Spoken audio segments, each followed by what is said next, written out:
Everyone, आज हम करेंगे क्लास 11 का chapter number 1 which is introduction to micro economics.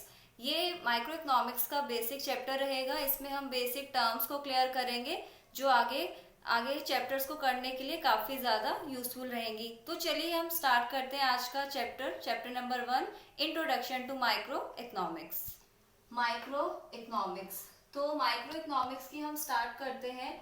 First जो इसमें टर्म है इकोनॉमिक्स। इकोनॉमिक्स का जो मीनिंग रहता है, बेसिकली इकोनॉमिक्स का क्या मीनिंग है। इकोनॉमिक्स पे उन लोगों के बारे में स्टडी किया जाता है जो किसी ना किसी इकोनॉमिक एक्टिविटी में इंगेज्ड है। मीन्स की जैसे हम बोल सकते हैं economics is the study of those people who are engaged in economic activities of an economy. तो हमें यहाँ पर एक टर्म दिखाई दी, इकोनॉमिक एक्टिविटीज।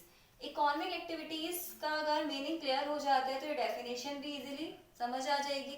तो इकोनॉमिक एक्टिविटीज क्या रहती है? Economic activities are those activities which are related with the use of scarce resources.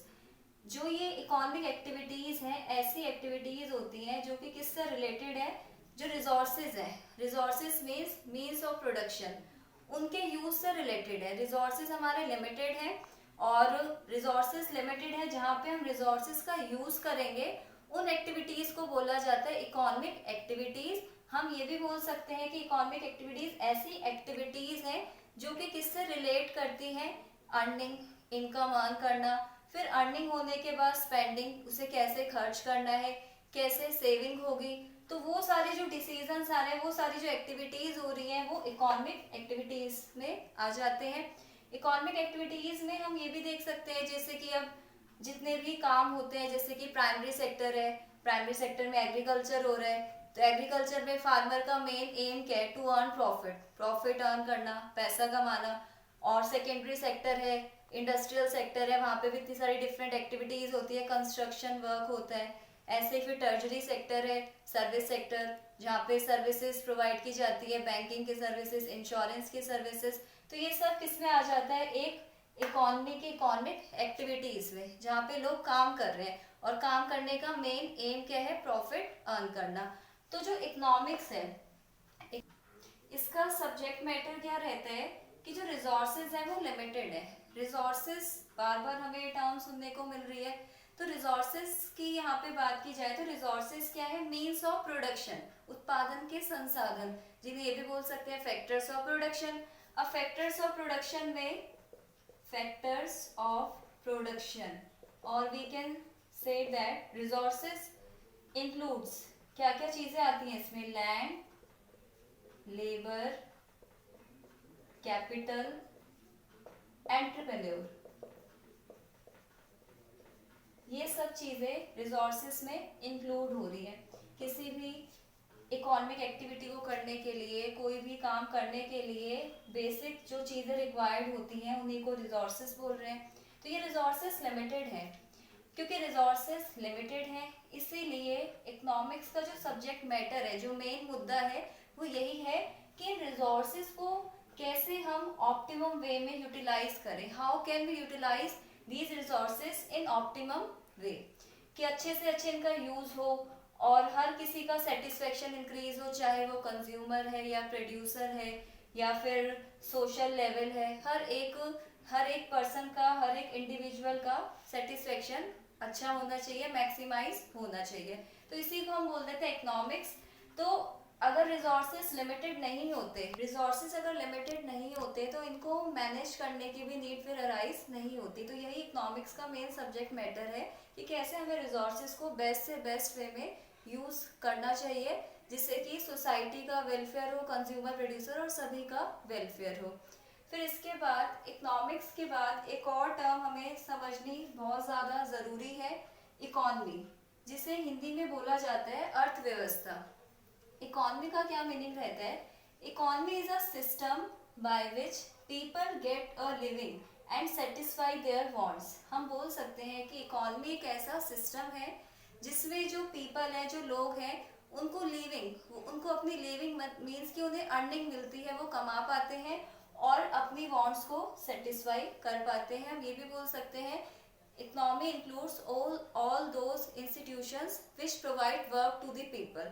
Economy में वो सारी इंस्टीट्यूशंस आ रही हैं, वो सारी संस्थाएं आती हैं जो लोगों को रोजगार देती हैं, तो हम इसे बोल देते हैं इकोनॉमी। जैसे कि इंडिया की जो इकोनॉमी है मिक्स्ड इकोनॉमी है। मिक्स्ड इकोनॉमी मीन्स कि यहाँ पे प्राइवेट सेक्टर भी एग्जिस्ट करता है और पब्लिक सेक्टर भी, दोनों मिलकर मिक्स अप करके काम करते हैं। तो इकोनॉमी क्या है कि एक तरीके से हम बोल सकते हैं जो हमारी डिफरेंट इकोनॉमिक एक्टिविटीज होती हैं, जो भी अलग अलग टाइप से काम हो रहे हैं, वो सब इसमें इंक्लूड हो रही है। और कैसे देख सकते हैं, जैसे कि प्रोडक्शन, कंजप्शन, ये सब इकोनॉमिक एक्टिविटीज का टोटल। जैसे अब इंडिया में बात की जाए इंडिया की, तो इंडिया की वैसे तो मिक्स्ड इकोनॉमी है, लेकिन यहाँ पे जो मेनली 50% और मोर देन 50% जो पॉपुलेशन है वो एग्रीकल्चर में एंगेज्ड है, एग्रीकल्चर में लगी हुई है। तो हम ये बोल सकते हैं कि जो इंडिया की इकोनॉमी है, मेनली ज़्यादातर जो काम करने वाली जो पॉपुलेशन है, जो वर्क फोर्स है, ज़्यादातर वो कहाँ पे है, एग्रीकल्चर में। तो इकोनॉमी का मतलब ही क्या हो गया, वो सारी इंस्टीट्यूशंस, वो सारी प्लेसेस जहाँ पे लोगों को काम मिलता है, तो उसे हम बोल देते हैं इकोनॉमी मीन्स अर्थव्यवस्था। Next term is economic problem, आर्थिक समस्या। Economic problem basically problem of choice है, चॉइस करनी पड़ती है, चयन करना पड़ता है। Reason is that our resources are limited, क्योंकि हमारे जो संसाधन है, जो रिसोर्सेज हैं, वो लिमिटेड हैं, स्केर्स हैं। स्केर्सिटी एक और टर्म हमें यहाँ पे देखने को मिली, स्केर्सिटी। स्केर्सिटी को बोला जाता है, स्केर्सिटी मीन्स दुर्लभता। और कैसे डिफाइन इसे हम कर सकते हैं, when demand exceeds from supply of resources. जब डिमांड ज्यादा हो जाती है सप्लाई से, उस सिचुएशन को बोला जाता है स्केर्सिटी, दुर्लभता। डिमांड बहुत ज्यादा है, लोग डिमांड कर रहे हैं, लेकिन जो सप्लायर्स हैं वो सप्लाई नहीं दे पा रहे।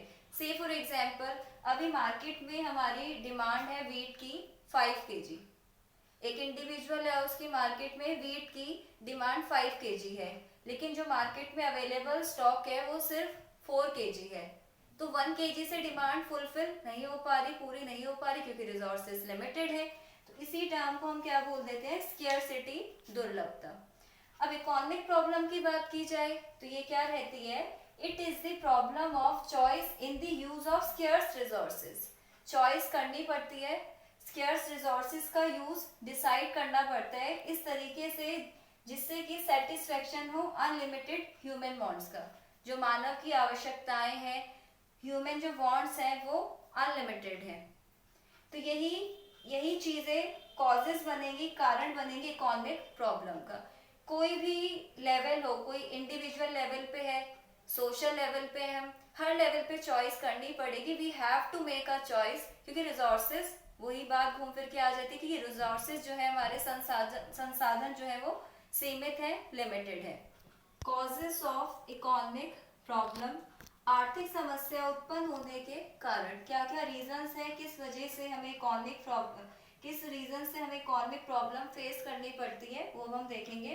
तो फर्स्ट जो रीजन रहता है, ह्यूमन वांट्स आर अनलिमिटेड। कहने का मतलब क्या है कि एक वांट सेटिस्फाई हुई, उसके बाद एक और दूसरी अदर वांट इमर्ज कर जाती है।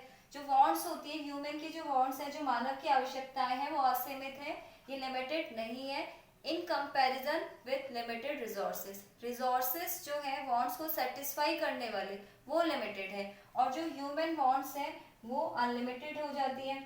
और एक और पॉइंट आ जाता है कि एक यहाँ पे टर्म होता है अर्जेंसी, अर्जेंट, कि क्या चीज ज्यादा अर्जेंट है। तो क्योंकि जब बात की जाए अर्जेंट, जो चीज ज्यादा अर्जेंट होगी उस टाइम पे उसी को इम्पोर्टेंस दी जाएगी। तो इसी वजह से फिर चॉइस करनी पड़ेगी, जो ज्यादा रिक्वायर्ड है, जिसकी ज्यादा जरूरत है, तो उसी को फिर वहां पे जो है ह्यूमन बीइंग चूज करेगा। चॉइस तो करनी पड़ेगी। फिर इसके बाद limited resources. Resources means of production, उत्पादन के संसाधन। किसी भी प्रोड्यूसर को प्रोडक्शन करने के लिए रिसोर्सेज रिक्वायर्ड होते हैं। इसमें क्या क्या आ जाते हैं, जैसे कि अभी हमने देखा था लैंड, लेबर, कैपिटल, एंटरप्रेन्योर। तो ये जो रिसोर्सेज हैं वो लिमिटेड है। कहने का मतलब क्या है कि डिमांड तो ज्यादा है, लेकिन जो सप्लाई है वो कम है। और जब बात आ रही है लिमिटेडनेस की कि हाँ रिसोर्सेस लिमिटेड है और फिर ह्यूमन वांट्स अनलिमिटेड है, तो फिर यहाँ पे चॉइस तो करनी ही होगी, यही हमारी इकोनॉमिक प्रॉब्लम हो जाती है। फिर जो थर्ड कॉज है इकोनॉमिक प्रॉब्लम अराइज करने का, वो है रिसोर्सेज हैव ऑल्टरनेटिव यूजेस। संसाधनों के वैकल्पिक प्रयोग होते हैं। इट मीन्स कि एक रिसोर्स को एक से ज़्यादा यूज पे हम पुट अप कर सकते हैं, एक से ज़्यादा यूज पर लगा सकते हैं। तो फिर क्योंकि अब रिसोर्सेज के डिफरेंट यूजेस हैं, फिर चॉइस करनी पड़ जाती है। एग्जाम्पल ले लेते हैं, जैसे एक पीस ऑफ लैंड है और उस पर हॉस्पिटल बन सकता है, शॉपिंग कॉम्प्लेक्स बन सकता है, और या फिर एक पार्क बन सकता है।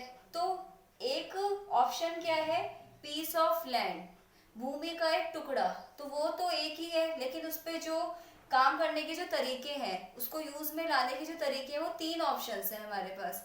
तो फिर वही चीज आ जाती है, फिर वहाँ चॉइस करनी पड़ेगी। जो चीज मोस्ट अर्जेंट होगी, उस एरिया के लिए ज्यादा इंपॉर्टेंट होगी, उसी को प्रेफर किया जाएगा। सपोज कि अब जिस एरिया में हम बात कर रहे हैं कि पीस ऑफ लैंड है और वहाँ पे हॉस्पिटल नहीं है, पार्क्स भी हैं, शॉपिंग कॉम्प्लेक्स भी है, तो मेन प्रेफरेंस किसको दिया जाएगा, main preference should be given to make hospitals, कि हॉस्पिटल्स बनाए जाए, हॉस्पिटल का कंस्ट्रक्शन हो। चॉइस करनी पड़ेगी। और क्यों, क्योंकि रिसोर्सेज के बहुत सारे यूजेस होते हैं। कोई भी एक इंडिविजुअल है वो भी चॉइस करता है, सोसाइटी भी चॉइस करती है, क्योंकि रिसोर्सेज हमारे कैसे हैं, लिमिटेड हैं, और ह्यूमन वांट्स कैसी हैं, अनलिमिटेड। तो यही हो जाती है हमारी इकोनॉमिक प्रॉब्लम। अब ये जो टर्म्स है इकोनॉमिक्स, इकोनॉमी, इकोनॉमिक प्रॉब्लम, इसके कॉजेस ये तो कंप्लीट हो गए। अब हम नेक्स्ट वीडियो में इसका पार्ट 2 में देखेंगे कि माइक्रो इकोनॉमिक्स का क्या मीनिंग है, डिफरेंस करेंगे माइक्रो एंड मैक्रो इकोनॉमिक्स में, और भी चीजें हम समझेंगे आगे, पॉजिटिव इकोनॉमिक्स, नॉर्मेटिव इकोनॉमिक्स। तो आज के लिए बस इतना ही, और फिर हम आगे मिलते हैं।